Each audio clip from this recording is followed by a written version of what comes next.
तो आज हम भगवद गीता के पहले अध्याय के 15वें श्लोक पर चर्चा करेंगे। और ये श्लोक क्या है? पांचजन्यम ऋषिकेशो देवदत्तं धनंजयः पौंड्रम दद्मौ महाशंखं भीमकर्मावृकोदरः। तो ये श्लोक है जो संजय अब बोल रहा है। और इस श्लोक में संजय पांडवों के शंखों का वर्णन कर रहा है और भगवान कृष्ण के। एक्चुअली जो ये थे, जो दुर्योधन था, उसने इतनी सारी सेनाओं के नाम गिनवाए, पांडवों की सेना के और अपनी सेना के, भगवान भीष्मश्च इत्यादि। हाँ, लेकिन कहीं पे भी दुर्योधन ने भगवान कृष्ण का नाम नहीं लिया, क्योंकि वो बहुत लाइक ही नहीं करता था भगवान को, नफरत करता था। और वो डिवोटी भी नहीं था, डीमन था, वो तो कली का अवतार था दुर्योधन। इसलिए उसने कहीं पे भी भगवान कृष्ण का नाम नहीं लिया। लेकिन अब संजय को जैसे ही अब मौका मिला अपनी बात आगे रखने का, तो संजय ने एक्चुअली पहली बात यह कि एक तो कौरवों के शंखों के नाम नहीं गिनवाए। संजय ने उड़ा ही दिया, वो सेक्शन ही उड़ा दिया। क्यों? उसका पहला कारण ये है कि एक तो कौरवों के शंख फेमस भी नहीं थे, और दूसरा कारण ये है कि संजय इससे पता चलता है कि वो डिवोटी था भगवान का। इसीलिए उसने भगवान की और पांडवों की एक एक चीज़ के नाम बताए। उसने पांचजन्यम ऋषिकेशो, शंख का नाम इससे पहले वाले श्लोक में, वाइट घोड़ों का नाम भी वाइट करके उसने बताया कि वाइट घोड़े हैं, ये है वो है। और फिर शंख भी पांचजन्य है, शंखों के नाम एक एक गिनवा रहा है। क्यों? क्योंकि वो भगवान का ड्यूटी है। इससे पता चलता है उसको इंटरेस्ट था भगवान में और भगवान की और भगवान के भक्तों की, अर्थात पांडवों की प्रत्येक वस्तुओं में। इसलिए एक एक चीज़ गिनवा रहा।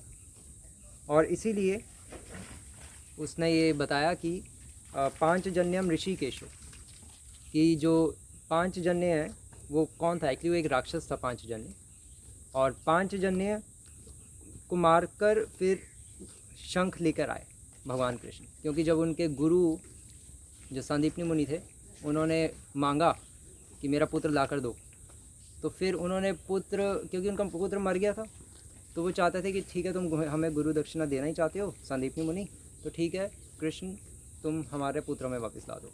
तो पुत्र को लाने के उद्देश्य से प्रभास क्षेत्र के वहाँ जो समुद्र था वहाँ गए और वरुण देवता से पूछा। और वरुण देवता ने कहा कि पुत्र तो जो ये है पांचजन्य इस राक्षस के पास है, ये इसने खा लिया।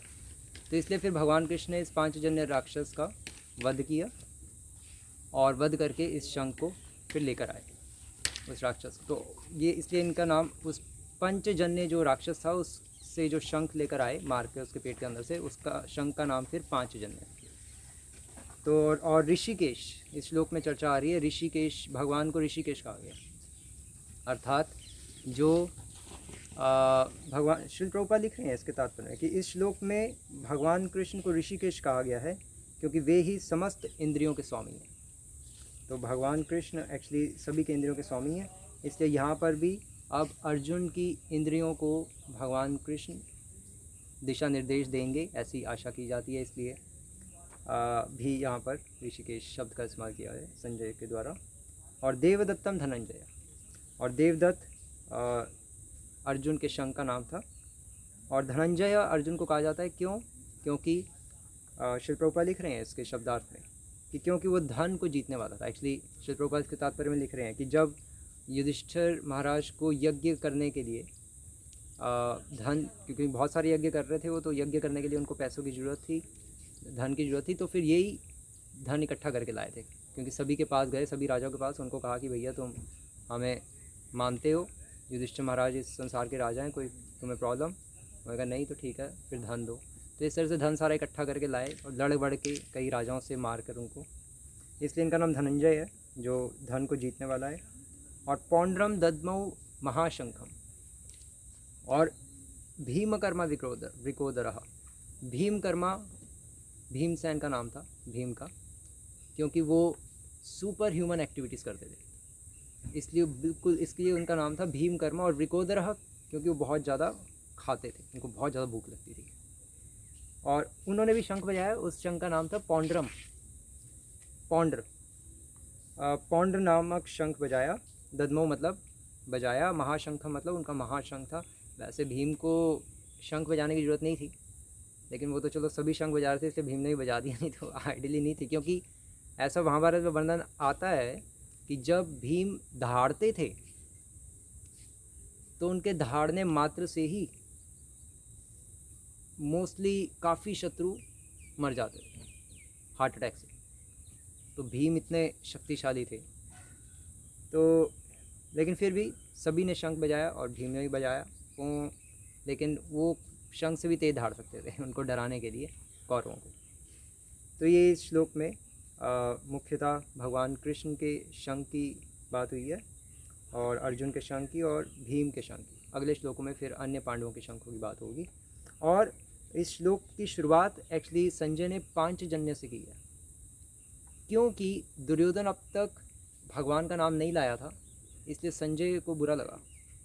इसलिए संजय ने कहा कि भैया सबसे पहले मैं भगवान कृष्ण के शंख का वर्णन तो करूं, भगवान कृष्ण को तो पिक्चर में लाऊं। जो भगवान कृष्ण ही नहीं होंगे तो फिर फ़ायदा क्या है। और उनके कारण ही तो ये एक्चुअली भगवान कृष्ण युद्ध नहीं कर रहे थे, युद्ध में पार्टिसिपेट नहीं कर रहे थे अकॉर्डिंग टू दुर्योधन, लेकिन अल्टीमेटली भगवान कृष्ण ही तो युद्ध सारा गाइड कर रहे थे अर्जुन को। तो मेन थे वो भगवान कृष्ण, जो अर्जुन स्किप कर रहा था, लेकिन संजय ने इमीडिएटली भगवान कृष्ण को इंक्लूड किया युद्ध में। हरे कृष्ण। श्री प्रभुपाद की